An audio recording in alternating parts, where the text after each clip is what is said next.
Hey there, welcome to today's episode of Raw Beats. And as you can hear, this is going to be a narrated version. I haven't done one of these for a little while. I haven't really done any narrated videos on YouTube for a little while because I damaged my throat during the time where I bought my seed track. So if you follow my channel, when I purchased that thing, I had some kind of terrible throat infection, viral thing. It seemed to last for months really, and even now my throat's not 100% better. But I'm taking it easy, I'm getting back into it. And today I thought I'd do this somewhat semi-edited video where we can dive in and take a look at Koala Sampler. So, yeah, Koala Sampler. Haven't used this little guy in a little while. Been busy with my SP, my MPC, and buying a bunch of other gear that ultimately I didn't need and then ended up selling. I had the Polyend tracker, got rid of that. I had two Ableton Push 2s. That's a long story, but I ended up with two of them. I sold both of them. Really good, the Push 2. Made a couple of videos on that, but not for me ultimately. So rather than them sitting on a shelf, they were sold on. And with the gear at the moment, I am currently down to Koala Sampler, the SP404 Mark II, and the MPC. And unless something else comes along that I think is going to be a really, really good sampler, I'm going to stick with what I've got for now. So here we are. We have Koala Sampler here. I want to dive in, make a bit of a beat from start to finish, and talk about a few things in this episode. Today's episode is going to be focused mainly on the idea of speed and efficiency. Not in the sense that I think when you make a beat, it should be a rushed process, that you should be trying to make beats as fast as you can. I think you should take your time and enjoy it. But more the idea that if you're like me, this is a big problem that I have. When I'm working,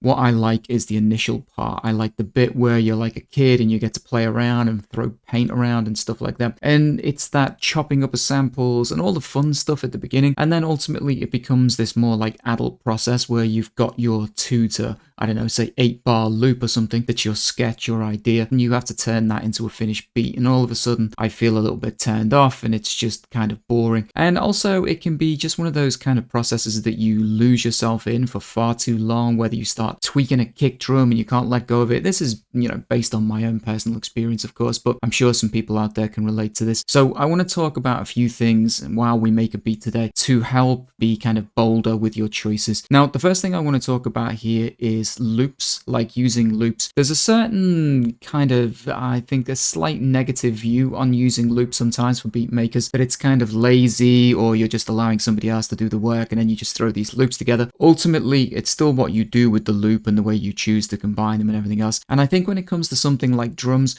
using a drum loop is a really good thing if you're not a drummer, and I'm not a drummer. I can finger drum and put some things together and I can sequence drums. But when you want that real break feel, then buying sample packs from, there's a whole bunch of producers out there that create these real live drum breaks. There's absolutely nothing wrong with using that. And of course, that will speed up your process immensely because you're not sequencing, you're not even having to just finger drum in the drums that you want or whatever it is. So you can cut a step out there. I just wanted to talk a little bit about that. I don't think there's anything hugely wrong with using loops. The one thing I will say is that I don't personally use a lot of melodic loops. Certainly not straight up. I think the fun for me is I really like chopping a sample and playing with the audio and doing all of that kind of thing. But ultimately, it's about the final destination. It's not really where you start off. It's kind of what you do with it, how you put your own spin on. That's going to be my first thing here. Now, I'm not going to actually use a drum loop here. We are going to put some drums in, but that's because I want to show you something else. So let's dive in. Take a look at what we got here. Now you can see I'm using this. This is the V-Don. This is a new sample pack that came out just recently. I'm not plugging this. I don't know the guy. I don't know Drum Broker or anything. I just bought this with my own money. But I do like the sounds that are in here. So this will give you a very small taster of what some of the drum sounds are like in here because we're going to use some of those. We've got kick drums. I kind of like this number 11. So let's load that up. I'm not going to be too fussy about picking the sounds here because, again, this is about just getting from A to B, getting these beats out and getting them finished. And so, yeah, spending 3 hours looking for the perfect kick drum, it's going to be a waste of your time. Just make bolder choices. Try and move forward with things. That's going to be the kind of, the basic theme for this whole video. So we've got a kick drum. You'll also notice today I've got my little Korg Nano key set up here. I've had this thing for ages and it's been sat in a drawer. So I thought I'd just, crack it out because it is nice to use pads and hardware as opposed to the screen, although these screens are very good. It's nice to have it on the pads here. And the thing with this little controller is it is velocity sensitive, so if I want to get some variation in velocity there, I can do that. So let's dive back in and find a hi-hat to go with this. And again, for speed, that one sounds good enough. Speed and efficiency, I'm going to do a very basic drum kit. So for me, that consists of one kick drum, one hi-hat, and one snare drum, just to get us started. So we're going to go in and find a snare drum to go with that. That one sounds good, nice and snappy. So if you've seen any videos I've done before, like raw beats, one question I get asked a lot in the comments is, why do I always bake everything down? And what I mean by baking everything down is that, say we've got 3 drums here, I'll either sequence those and resample them down to one pad, or maybe I just record them in directly to one pad. Now that began as an exercise in just keeping my screen clear so that when I'm showing you guys how to make beats and how to do things here, I'm not using a ton of banks and making everything really confusing. But the other real big benefit of that is that what we can do is we can get rid of some of these choices that we can kind of get lost in. And what I mean by that is if we have 3 separate drum sounds here, we essentially put it in the sequencer and we keep that as like MIDI information. It's a bit of a safety net in case you want to come back and you want to tweak the volume, you want to just tweak the sound a little bit, which is fine. I understand all of that. But if you're getting lost in the beat making process and you're never getting anything out, doing a couple of little things like this will just make your life kind of easier because you're going to eliminate that choice. So what we're going to do is we're going to record some drums in, and then once they're recorded as one drum loop, I can no longer really go back and tweak that sound in terms of the individual levels. Now, of course, you need to be mindful at the beginning because, if you have a really low kick drum and a really loud snare, once that's baked down, that's going to be difficult to undo. So paying attention to your levels early on and things like that is going to be important because we're going to be committing to this. So the first thing I'm going to do is take a listen to the sounds. You can hear this one sounds like it's panned over a little bit. I'm not going to be too concerned about the panning. Now with hi-hats, for example, I like mine kind of lower in the mix, and there's a couple of reasons for that. One, I just don't like overly loud hi-hats, but the other reason is that because when you apply a little bit of compression to your drums at the end, which is something that I'll do maybe when I've got a loop going, I want to compress them a little bit, just glue them together. You'll find that because it's a compressor, of course, it can raise the level of the quieter elements and, kind of bring down the louder elements a little bit, kind of compresses the sound, of course, which is what it's designed to do. And you may find that your hi-hat levels jump up a little bit anyway. So for me, I don't mind these a little bit lower, so I'm going to turn those down as a starting point. Sounds okay. What we'll do, we'll open the edit window as well here, because what I need to do is very quickly just turn these into one shots. You can enable one shot by default, but at the moment I have it turned off. In terms of the kick drum, sounds pretty good. One thing I quite like sometimes is to have a little kind of just quite low, thuddy, kind of not much high end in my kick drums. And to be honest, this sample doesn't have a lot anyway, but we'll run a little bit out just using the tone here. Now that's another tip in terms of the tools that are available inside of Koala. It's becoming more and more sophisticated as time goes by, which is really good because it's given us more tools to play with. However, when I'm trying to do things and be efficient, then using just a tone slider as basically a filter here, I can just run out a little bit the high end, I can run out some of the low end, nice and easy, rather than having to go into the mix and then use the EQ functions, which are really cool, but I can do it that way, just nice and simple. Next up, I'm just going to play with the hi-hat here and maybe just run a little high end off that as well.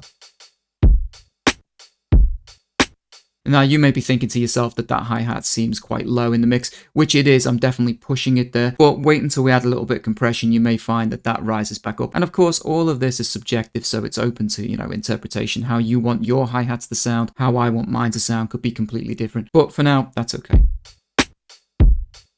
Now, with the snare here, that's going to be kind of the same deal. I'm just going to run a little bit of the high end out. Now, because we're going to bake these things in, if there's anything else that we want to do here, we kind of need to do it before we bake it down. And one thing I like on my snare drums is a little reverb. So what we're going to do is we're going to go into the mix here. I'm going to go to main and I'm going to send that to bus A and then shoot over to the perform page, open up the mixer, and then we can put a reverb just onto bus A here. Now, it'll be pretty hefty here. I'm going to take the dry and wet down a little bit. That's a really useful thing that I've just discovered as we're making this video, is that if you have a MIDI controller plugged in, I can listen whilst I'm doing this, because there doesn't seem to be a way to scroll back through the screen. So if you want to audition a sample, just one sample on a pad with an effect on there, that's a useful tip. So I'm quite glad I just discovered that as we're doing this. But yeah, let's take a listen to the snare drum. I only want that effect to be really subtle, so I'm going to go with this 1.6% and a pretty decent size. The tone, we're at the lower end of the spectrum. And now our drums are set up and ready to play. So what I'm going to do here, we're going to close the edit window and I want to switch this to resampling. I've done this many times on my raw beats videos, but what I'm going to do is I'm just going to set this off to record. Don't need to worry about the starting point because Koala's going to find that for us in a second, but I can just begin to play now. Don't need to set up a sequence or a tempo or anything like that. Just going to play maybe 1 or 2 bars worth of drums, something that I like, and then we'll loop that up.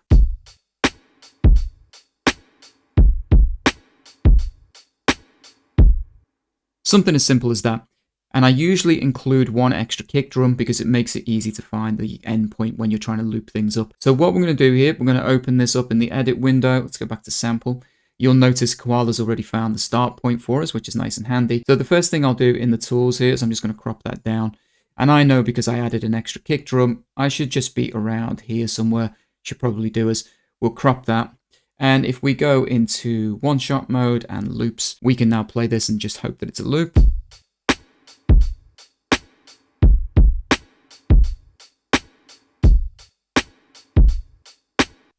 Nice and simple, off the grid, no quantization or anything like that, and that's kind of how I like my drum loops. So very quickly, we've made a nice drum loop here, something nice and easy to work with. We don't know the BPM yet, but we'll work that out in a second. And we can lose these 3 samples here because we're no longer going to use them. I'm going to drag this over as well to my first pad just to be organized because we're going to put this into a sequence in a second. Now, if there's anything else I want to do to the drums, let's say we want to add a little compression, I can do that now and resample this down a little bit. Now, I could have done it before using a compressor and putting that on before I recorded the drums in, but I don't mind this extra little step. And so what I'm going to do now, I'm going to try a little bit of compression.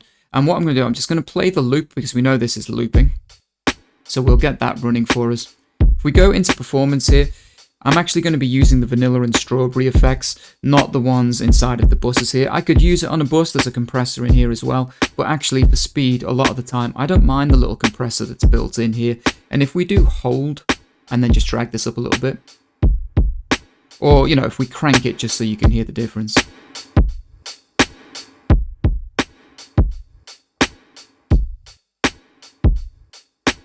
We can just dial that into somewhere that we like. And usually for me, maybe just a small amount of compression is enough.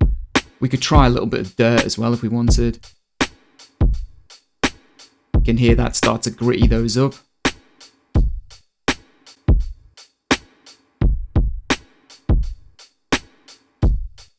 And I think just a little bit like that. So let's go back to the sample for a second. We'll stop that. So we've dialed in the effects that we want to resample. Just going to start a new pad here. Press this. We're still resampling. I can stop that. And you'll notice here how much it's capped down these waveforms because we've added some compression in there. So if we open up the edit window, we can see what we've got here. Essentially, I'm looking for my 2-bar loop that I created before, and I deliberately did the same thing where I left an extra kick drum on the end so that we can zoom in, just grab that, and then inside the tools here, we can crop that down. So we now have our compressed loop next to our standard one. We could keep this if for any reason we wanted to go back and play around with it, but again, in the spirit of just being bold and brave, we're going to ditch this one, shift this one over, and that's going to be the decision that we've made here. So we now have our drums here. I'm going to put these back into looping mode for now so that we can play around with them. Now, one other thing I might do quickly is just come in here and normalize this just to make sure I've got enough volume coming out of this loop. And the one thing we'll have to bear in mind is that if we go back to perform, you'll notice our effects are still applied here, and I could hear that doubling up, so let's make sure that's turned off.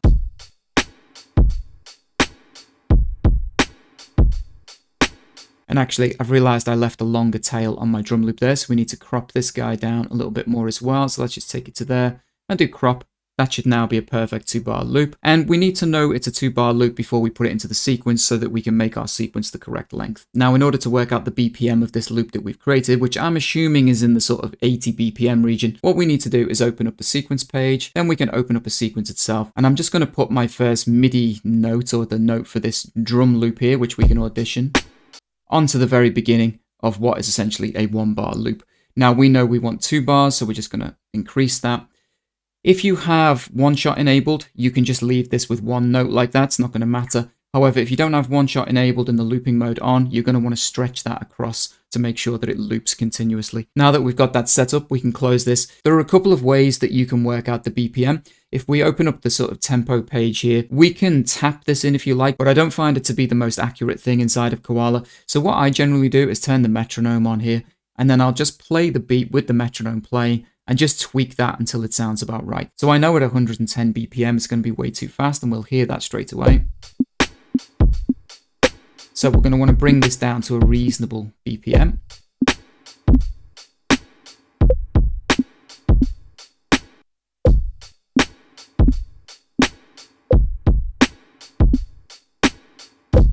If I stop that for a second, we're close at 84, but I can hear just a little doubling as the kick drum comes around. If I hear that, I generally know that I need to speed this up a little bit. So I'm thinking we're going to be 85 or 86 BPM to get it to loop.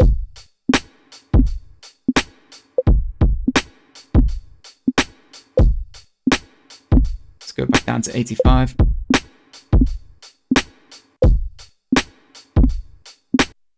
Now, you'll also notice, because I made this completely freehand off the grid, that it doesn't exactly fit with the timing of your metronome, but that doesn't matter as long as your loop is correct. So we want to turn the metronome off now, and then just take a good listen to the loop as it comes around. Make sure that it doesn't seem like it's kind of starting a little bit too quickly, or there's any kind of hesitancy in there.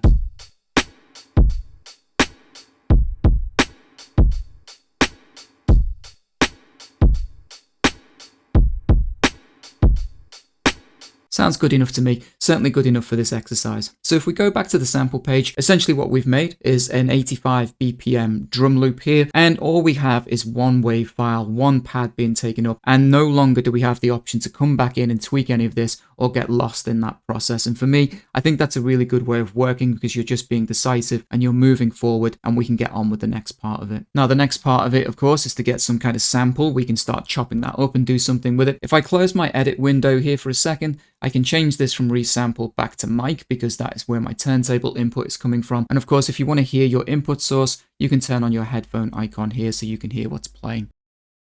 And today, this is what we're going to be working with. It's some contemporary Hungarian music, so we'll see if we can find something on there that we like. And once I've found a section of the vinyl that I like, of course we want to record that into Koala. Now, it's kind of a funny record, this Hungarian music. I wouldn't call it the most musical, which is no offense to anybody who's Hungarian, but there's a lot of kind of off-key kind of notes and strange melodies in here. But I really like that. I like these kind of weird samples that I think we can kind of manipulate and play around with. So what I'm going to do, of course, is I'm going to set a pad up to record, and I'm just going to record a chunk of this audio in, and then we'll sift through it.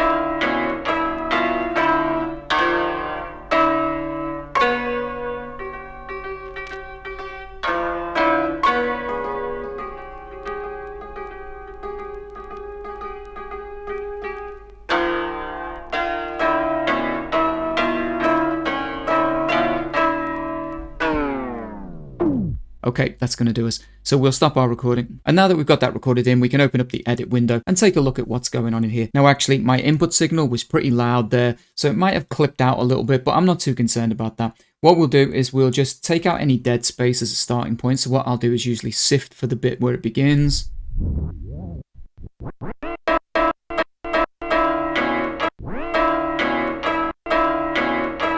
Somewhere like that. We'll use our tools here, we'll crop that down. And then what I'm going to do, I'm just going to come in and start to chop this thing up. I'm going to use auto chop. And for me, I like to just get rid of everything and start again. I'll just put the chops in where I want them.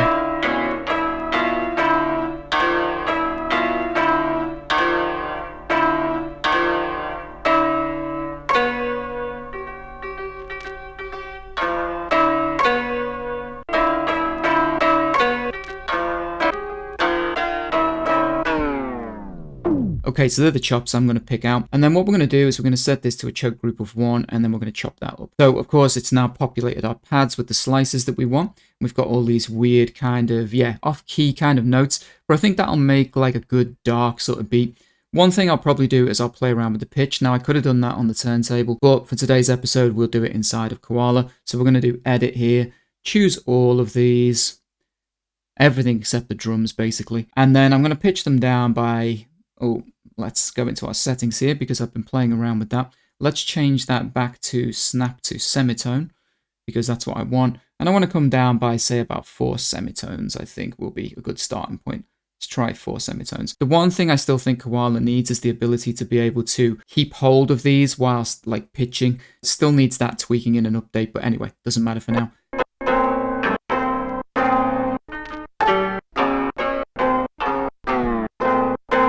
Okay, sounds pretty cool. We've got our chops there. We're going to have to make those fit with the beat. The one other thing that I want to do, I want to send these to a bus, because I want to add a few effects in here as we go along. So what we're going to do, we're going to take all of these guys again. We're going to hold edit, select all of the slices, and then I can send them to a specific bus. In this case, I'll send them to bus B. We'll go to our performance page, open up the mixer, and then on bus B in here, we can add a couple of things. The first thing I'm thinking is maybe like a bit of delay. And I might sync this to the tempo and then change it to say something like, I don't know, 1/8 notes.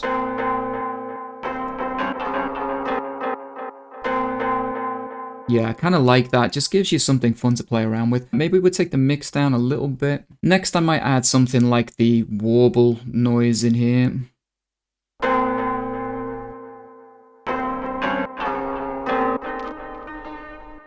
Just to make it even more kind of wobbly and kind of off kilter. And now we're good to go in terms of trying to find some chops that are going to work with our beat. What I love about Koala Sampler is this is completely non-destructive. So although we have all these individual slices here that you can see it skipping through, we still have access to the entire wave file. So if there's a portion that we just want to move around a little bit, we can always zoom in, tweak our start and end points, we can stretch the sample out a little bit. Gives you lots of flexibility in here and it's really easy to do. One other thing I'm going to be mindful of is like clicks and pops at the beginning of like the samples, and that can be edited by just tweaking your start point a little bit here. It has a sort of snap to zero crossing function inside of Koala, so it will find the nearest zero crossing point. But if you're struggling with that, you can also use a tack here and just apply a tiny little bit of a tack to your samples, and you can do that with edit and select all if you need to, add a little bit of attack to all of the slices. Okay, I've got a rough idea of where I want to put some of the chops so we can begin to record those in. What I tend to work with is 4-bar loops when I'm at this point, so what we're going to do is we're going to double up inside of our sequence to make sure that we have 4 bars of the drums playing through. And I'm not overly concerned about how neat, how tidy it is, how well it fits to the beat at this point.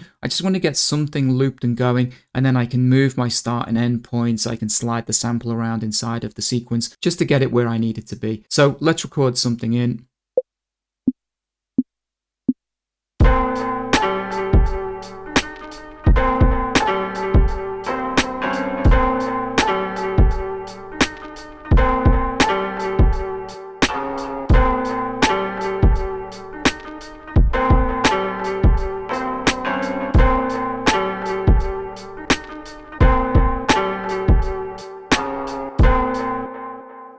Now, there's a couple of problems there. I had quantization on, which I could have turned off. So if we take a look at the grid here, we'll notice one of these samples needs to be moved over.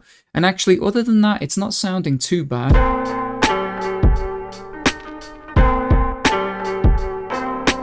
At this point, I'm also not really concerned with like mixing and levels and everything. We're just trying to get an idea together. So what I usually do next is I will mute the drums so that we can just listen to the slices on their own.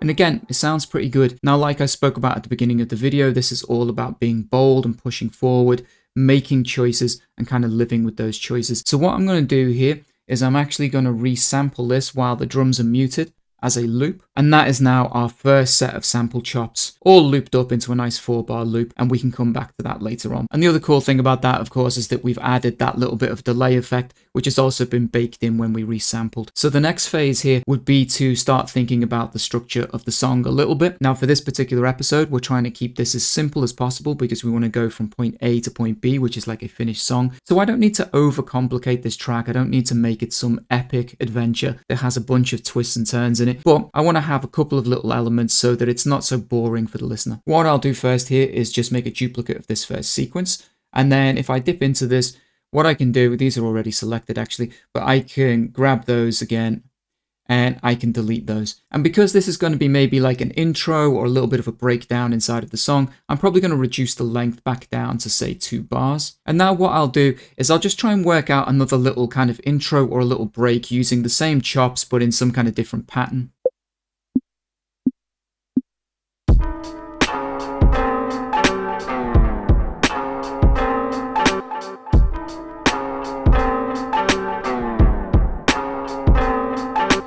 Okay, almost there. Let's tweak that a little bit. We need to move the start of this one over a little bit where the sample is. And then I cut this one kind of short because I wanted the second bar to just have a slightly different vibe to it.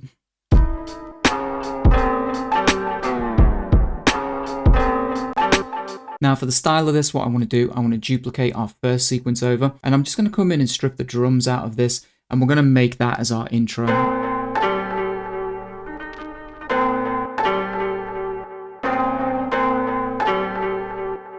And And I think if we layer that up with some effects and stuff like that, it'll sound pretty cool. So in terms of a very basic layout for the beat, I've now got that in my mind. I have a little intro section here. I then have this like chorus or verse, whatever you want to use that for, which will repeat for X amount of times. We'll drop into like a little bit of a breakdown, and then chances are we'll come back to sort of the intro as an outro. Just keep it really, really simple. And now that I've made those choices, what I can do is I can resample everything down to individual pads just to clear up the workspace and make my life a bit easier. We've already started with the first sequence. We know that we have our sample chops just for this.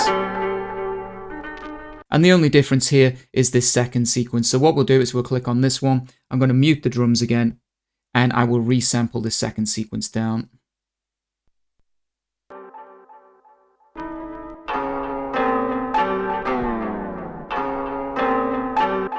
And you can hear that's our variation, our second sequence bounced down as well. So when we go back to the sampling page, we can clean up and just be drastic with the workspace, but we're going to get rid of everything that we don't need anymore. And then I've got my two sequences. We can shift those up, and I'll get rid of the copies. We can unmute our drums for a second, and then we can go back into the sequences and just tidy up in here a little bit, because what we need to do is delete out the old slices that we're no longer using. We can delete those. We can find the appropriate loop. It's going to be my first one here. I'm going to click on that one. Just going to make sure quantize is on.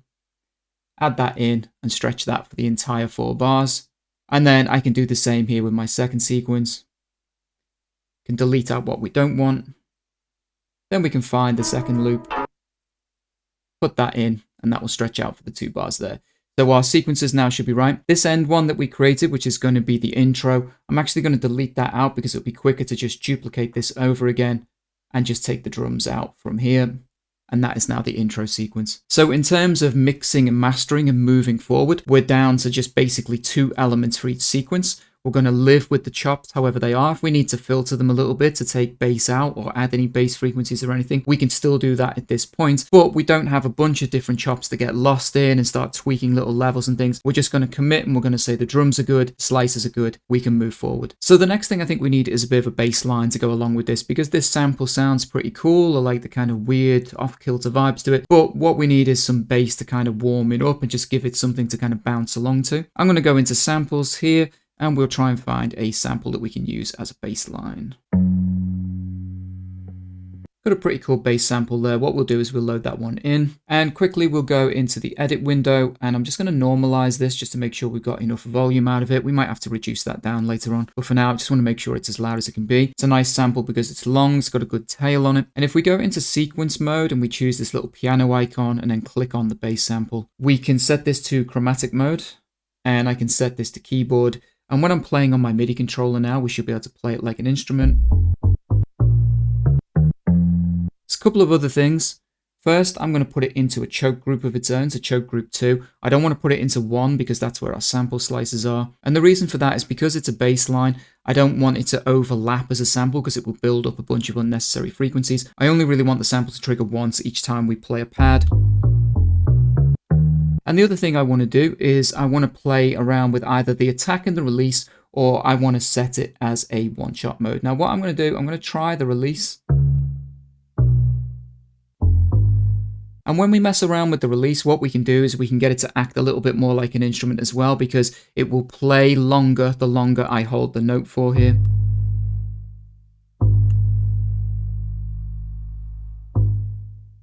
So you can get a relatively short note or a longer note, which is pretty handy. So now what we need to do, of course, is try and make a bass line that's going to fit with what we've got going on here. We'll start with the first sequence. And for me, I like to keep things ultra simple. I just want to have some bass notes. Doesn't need to be anything overly complicated. It just has to complement the sample and just beef it up and give it a little bit of bounce, a little bit of feel that sounds right.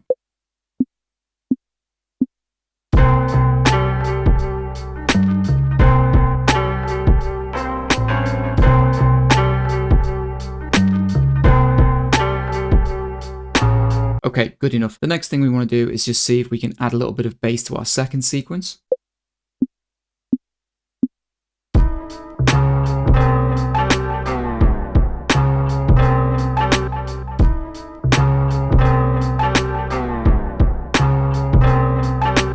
Okay, good enough. Might tidy that up a little bit as well. Now again, at this point, I'm going to do exactly the same thing as we've done before. I'm going to resample my bass line down onto a single pad just to keep organized and so that I can see where everything is. So we're going to solo the bass line here. We're going to choose the sequence and then we're going to do resample.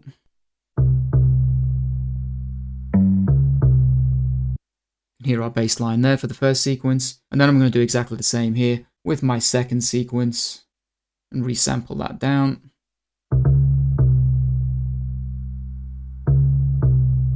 Got our second bass line. So we can now lose the bass sample as well. And we're working purely with audio at this point. We now have no MIDI information. We have no safety nets or any way to kind of return and go back. But I think that's the way that you get from start to finish without getting yourself caught up in the details. So now we've got three basic elements to our beat. We've got our drums, we have our sample chops, and we have some bass. The only other things really to kind of finish this off for me for this episode is going to be to add a couple of little effects in here, maybe a vocal sample, something like that, and then we can sequence this thing out. Just before I do that, I'm going to move my samples around here a little bit just to be tidier. I'm going to move that sequence up to there, this one over. And then I can add these bass lines into my sequences where they need to be. Of course, we'll need to delete all the old information for these.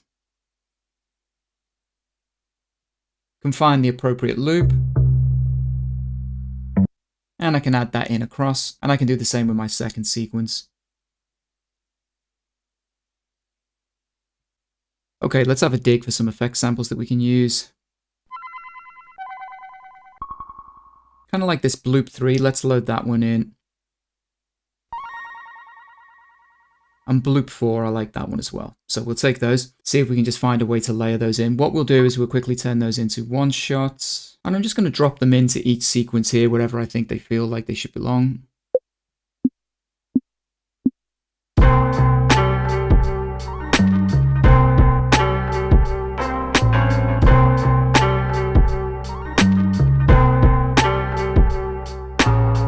Now that I've listened to them with the first sequence, I think I want to actually have a slightly different effect for the second sequence, so let's look for something else.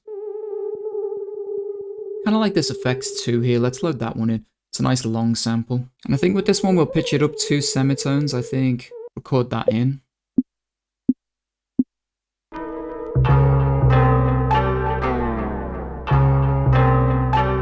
Okay, so now we need to dig for a vocal sample that we can use, and I'll probably try and find something from YouTube. And what I found was an old Miles Davis interview, and if I go to import video here, I can import that video in. Now I'm not going to show you the steps I took to record it in, but you'll be able to see the clip that I've chosen here, and we can click use. And it's just from an old interview where he was speaking.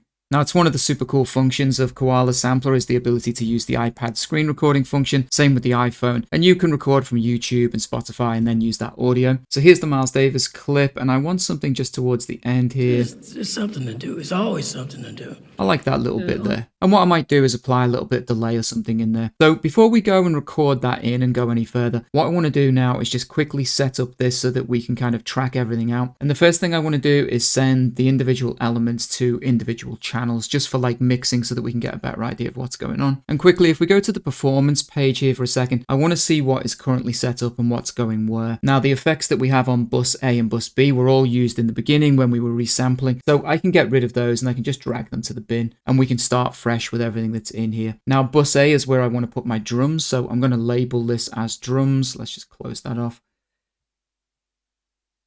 So I know that that's going to be my drums. On bus B, we'll switch that to sample chops. So let's delete this out. And we'll name that sample chops. Bus C, I'm going to switch to be my bass line. And then on bus D, I'm going to use that for the vocal and any other little effect sounds that we've got. I'm just going to call that other, because I don't know what it means. So now back on the sample page, we just need to send all of our elements to the appropriate place. So we'll start with our drums here. We're going to go to mix. We're going to send those. And because we've labeled them before, it's nice and easy to see here. So I can see drums, I can send that over. This is my first set of sample chops here. So I can set that to sample chops. Second sequence of sample chops, sample chops. Our bass line here, the first one. Our second bass line. Then all of these are our effects or our other. So we'll do other for all of these. And the vocal as well. So now when we head over to the perform page, we can see each of our individual tracks here. We have 4 to play with, and of course a main output channel here. And when I press play, we'll be able to see the individual volumes for each element. can see we're clipping out pretty hard here, but we'll address that in a second. So I'm doing this with my headphones on. It's not going to be the easiest way for me to mix this, but we'll take a quick little listen. We'll try and balance things a little bit just for the purposes of this episode. It's not going to be my best mixing job. However, again, we're talking about the idea of going from A to B as quickly as possible. So when we resample everything down like we've been doing here, we really only have a few elements to mix. Now, one of the big things when you want to stem something out, you want to track something out, is that you do need to leave a little bit of headroom in here. And I can see that because we've got everything cranked here to max volume, we've got a bunch of clipping on our main output channel, and that's not what we want. So the first thing we're going to do is reduce one element down, usually the loudest element, which in this case is probably going to be the drums. I'm going to reduce that down to about minus 6 dB. And that's what I want to see here on the meter, is that I'm peaking around sort of minus 6 dB. Now, we don't have exact meters here, so we're taking a little bit of a guess, but you can guess between 0 and 12, the 6 is going to be somewhere in the middle. And it's not an exact science. If it's a little bit lower than 6 dB, it doesn't matter. But what we're trying to do is just introduce some headroom. And the way that I always do a very simple mix, which as I said, if I'm not wearing headphones is going to be easier, but it's to listen to one element. And then with my eyes closed, what I'll do is reduce the volume of, say, the next thing I want to bring in, which could be my sample chops. With my eyes closed, I'm going to bring those up until it just sounds about right with my drums. That's going to be the most basic way of doing a mix here.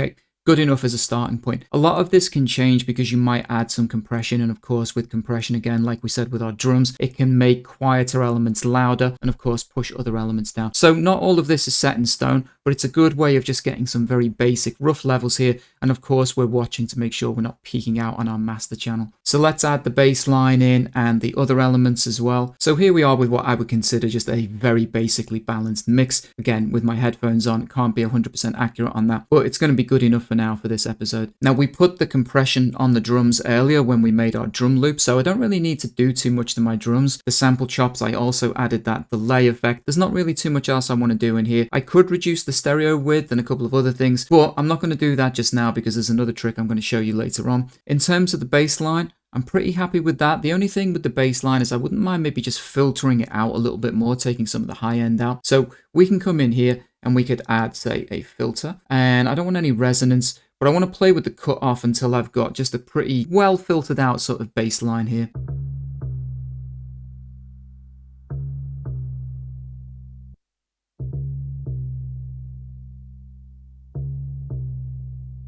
Something like that's going to be good enough. In terms of like the effects and the vocal, I was thinking about adding some delay to all of those. So I'm just going to add delay to every single one of them at the same time by using the bus channel. And I'll do that by adding a delay, of course. I might sync this again to the tempo and then change it to like 1/8 notes.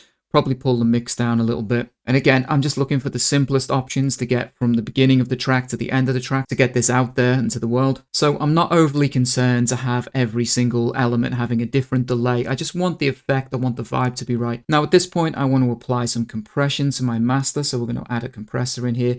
And of course, we've got a bunch of different options here. You might want to play around with your ratio, whatever suits you. I'm going to start with something like 2:1 and we'll go from there. Obviously, we have our threshold here. We can lower that down. And what's cool is that you have the ability to see the sort of the knee view here, or we have the graph, which I find useful because when we start to play the track here and open the compressor back up, we get an idea of how much compression we're applying here, what it's doing to the peaks, to the transients. So we get some idea, and of course, we can play with our attack and release. Once I've got my compression set up, which I'd go back in and tweak that, I'm not going to do all of that on camera because it just takes too long. But we'd add a little bit of compression in here. What I'll do is also add a limiter as well, just so that, of course, we're limiting that master output. We can play around with the gain and everything else. And again, we've got an attack and release, so I'll get that set up. And ultimately, what I'm looking for is to just add a little bit of sweetness to the overall mix. I think your mix should be good enough on its own. And really, all you're doing with your compressor and your limiter is just gluing things a little bit more together. But the output level, I'm not overly concerned with, because ultimately what I'm going to do is take this into Logic Pro, which I'll show you in a second, and do a little bit of master mastering from there. So now that I've got everything set up as I want it, that's going to be sort of my basic mix taken care of. I've actually reduced the output volume here quite a lot. Now you can either do that with the limiter because it has its own gain, output, whatever it is you want to do here, but I just reduced the overall volume level so that I'm peaking around sort of minus 6 dB. I'm leaving that amount of headroom because when we take this into Logic, I want to give it some space. The next thing that we need to do quickly is we just need to track out our song, and I usually just bounce this down to one audio file. And what I'm going to do here is I'm just going to play this in the sequence that I want. Now I'm not going to go through that whole process because it would be too long, but in order to do it, all we do is go to record song here. We will click OK. And what it's doing is it's waiting for us to play the track. So I'm going to start with my intro. As soon as I hit play here, it's going to begin to start recording our song, and I can switch between my sequences. Now, my personal preference is to have each sequence play in its entirety before it moves on to the next one, and you can change those settings inside of here with sequence snap. The other thing I'll do while I'm in here is I'll take the mixer view down, and I'll probably play around a little bit with like the filter and the stutter and record some of those effects in real time so that my output file has some just nice little interesting tweaky bits. Okay, so now that we've recorded our track, you'll of course need to save it as something that you're going to remember. And then what we can do here is we can scoot over to Logic Pro. Now, the reason I use Logic Pro is because it has essentially a one-button mastering system inside of it, which uses, I guess, some kind of algorithm, some kind of AI in order to master your track. Now, there's a couple of things. Is it a perfect system? No, but it will get you certainly 99% of the way there, and then you can still tweak it yourself a little bit. And I would argue that when you're making these kind of beats, these beat sketches and just ideas you want to get out to the world quickly, the AI mastering inside of something like this is good enough to get you where you want to be going. Now, in order to bring the track in, we're going to have to press this little plus icon here so that we can open up a new project, and we will choose tracks, and we're going to choose an audio track. And what we need to do is set that to match the BPM of the project we were working on. So if I click on the BPM here, I can set this to whatever, and I think it was 85 BPM that we were working on, so we can click done. And the reason for that is because when you bring your file in, if you needed to do any little edits, any tweaking, it's going to make it easier if the tempo matches through both projects. Another thing to quickly get out the way is, yes, Logic Pro is a paid subscription service, but for the £5 a month, you can opt in and you can opt out whenever you feel like. So you can pick it up for a month and just try it, then cancel the subscription, come back to it at a later date. Now, if you're concerned about the money, even though I think £5 is very reasonable, you could build a bunch of tracks inside of Koala and then pay for this for the month, get a bunch of stuff mixed and mastered, and then, cancel your subscription again and come back to it again when you need it. So it's not like you have to pay for this thing permanently. So I wouldn't really worry about that. Now we've got our tempos matched. We can bring our file in. I saved it to my files. I'm going to grab my files folder and drag it over here. You can do split screen view from the top as well if you prefer, but I know that it's in my downloads and I named it Koala. I can take that file and I can drag it into the project here. If you've got any variation in sample rates, you might have to change this here. I'm just going to convert the file for now. It's very simple. And now I can close this up, and we will see here we have our track that we just created. So this is what I exported out from Koala Sampler, and you'll see it's quite a quiet waveform because I left plenty of headroom, about minus 6 dB, so that we could add the mastering assistant inside of Logic Pro here. Another thing to mention is that it actually works a little bit better in landscape view with Logic. I think it's a better layout. However, for the sake of this video and not moving my camera and everything else, we're going to work in this portrait view. The first thing I'm going to do here is go to the bottom and use these little sliders here. Open those up so that we can see the channel strips. We have our master channel, everything else set up just like you would in a typical DAW. But what we're going to do here on this stereo output channel, we're just going to click this plus icon. So we just want to make sure that that one is selected. Press the plus icon and you'll see we get this little mastering square here. Now, when I click mastering like this, it's going to analyze that track and it will give us a little message here saying that that's what it's doing. And essentially what that's done is it's auto mastered that track for us. So if we click on mastering there, we can see show details, and that will show us a few options and show us what it's done to the track. Now we can see here with this EQ, what it's done, it's probably added a little bit of highs. It seems to have bumped the mid-range a little bit, whatever it's going to do to the low end. All of this is tweakable. You can completely do this to your own personal taste. So if by the time it's done this process, you feel like it's taken too much of the bass out or it still needs tweaking a little bit, you can tweak all of this. But generally, it does a pretty good job of getting you where you need to go. Now, the other option you have here is to change the character type. So you've got transparent, you've got clean, valve punch. It's It's going to depend on the project you're working on, but you can play around with those to see what kind of effect you get. You've got the option to increase the stereo width or decrease it. We can change the loudness, but what it does, which is really clever,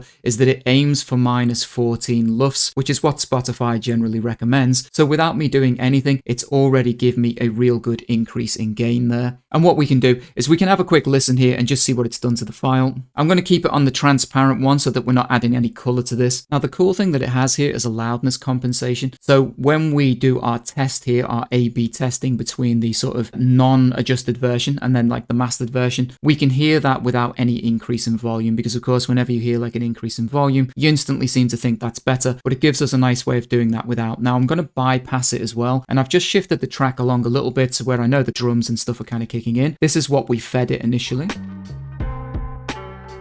So we're quite a quiet file, and this is without any effect applied. If I do bypass, you will notice we're not getting any increase in gain.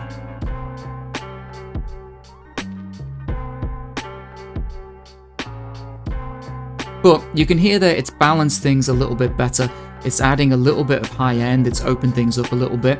And we just stop that for a second. I've noticed on some tracks, if I've done things that got a lot of heavy panning, sometimes it controls the width for us, and it will tweak anything that it thinks it needs to in order to get you a relatively good, decent master. Now, the big thing, of course, is getting to your lufs level. And as I mentioned before, it looks for, I believe it's by default, it's -14 lufs, which is what Spotify recommends. So really, with one click of a button, we should be able to get from our sort of basic mix to a fully mastered track that would be good enough to get out into the world. Now, before we dive in and take a look at what it does to the loudness level, let's just quickly talk again about the purpose of this video. It was to make a beat from start to finish without getting bogged down by the process. We're not going to get lost inside of our mixing. We're not going to get lost inside of our mastering. We were very decisive with our choices. We limited the amount of options that we had to tweak. We kept the project very simple in the first place, so only a few elements. We kept the arrangement really simple. So again, we're not going to be worried too much about that, because the whole point of it is that if you have music to share with the world and you're anything like me, you love the little beat sketch making idea, you think that's really fun, and then you've got to mix and master and arrange, and all of a sudden you lose enthusiasm for it. And I've got folders full of these beat sketches that never see light of day. And I think a little tool like this inside of Logic Pro can really make a huge difference to your workflow. Now, it doesn't mean it is perfect. It doesn't mean you're going to be putting out the most perfect masters. And I'm not saying at any point you shouldn't be studying your craft and learning how to master and mix something to the best of your abilities, but there are a lot of other factors that we should take into consideration here. One is the intended audience, the style of music that you make, the skill level that you have, and also the access to what equipment that you have. Now, we all want to compare ourselves to our heroes, but you really need to study music and listen to the people that you kind of admire. And for me, a really good example of this is somebody like Conductor Williams, who I absolutely love. But if I was being completely truthful in terms of how a song of his is mixed or mastered by some kind of engineer's standard, they would probably say it was kind of almost anti-mixed. It's designed to be kind of overly gritty, overly wonky. It's not supposed to sound clean or transparent or any of those sort of things. Yet for a lot of us, myself included, we absolutely love that sound, that style, that feel of music. And that's a huge part here. Personal taste is such a big part of anything creative. If you jumped onto a Discord that was full of EDM producers and played them some of this super grimy, gritty hip hop that's wonky and the levels are all over the place, there's a chance they would sit there and say, that's terrible, it's been mixed and it's mastered and it's really bad. Because with a lot of EDM, it's about how clean the sound is. You're really trying to be technical and scientific with it. But for me personally, as a form of music, it does nothing for me, because I like where the grit is, I like where the dirt lies inside of a track, and the imperfections of everything is something that actually turns me on a lot about the music. And so when it comes to putting tracks out into the world, if we use tools like this to get us 99% of the way to be just happy enough, I feel like that's a really perfect starting point to just pushing yourself to getting music out there and to stop letting the self-doubt creep in. So anyway, with that said, let's take a quick look now at what it's done to the volume level, because that's going to be one of the big things that it's done here. If I play the track now with everything bypassed,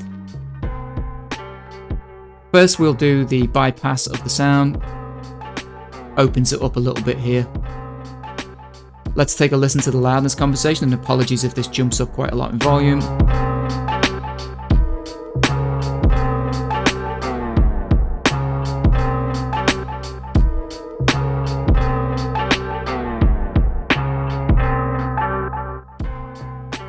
So you can see it's quite a big difference in terms of the overall volume as it's mastering that track. So as I said, for me, that would be perfectly good enough to put out in the world. I would have mixed it probably and spent more time on it. Of course, I'm just making this quick video and I'm doing this inside of my headphones. I'd have spent a little bit longer on the mix, but not so long that it's going to turn into this big thing that I spend days and I get turned off of the project and I don't want to put it out there. Now, the other cool thing while we're in here to remember is that if you're going to start using Logic like this, you could start to separate things out from Koala and you could start to track things out. I think that goes against the point of this video, but what you could also do, because we are now talking about audio channels, we could add some extra compressors in here, some other effects, things to gritty stuff up and do that kind of thing. And if we close this up for a second here, and then we open up the edit window, I can actually come in and just do some last minute edits to the track itself. Now, I left a little bit of a tail here at the end of my track, but somewhere over probably here, I want to put my split and I want to do like a little bit of a fade out. So I'm just going to quickly listen to the end of the track.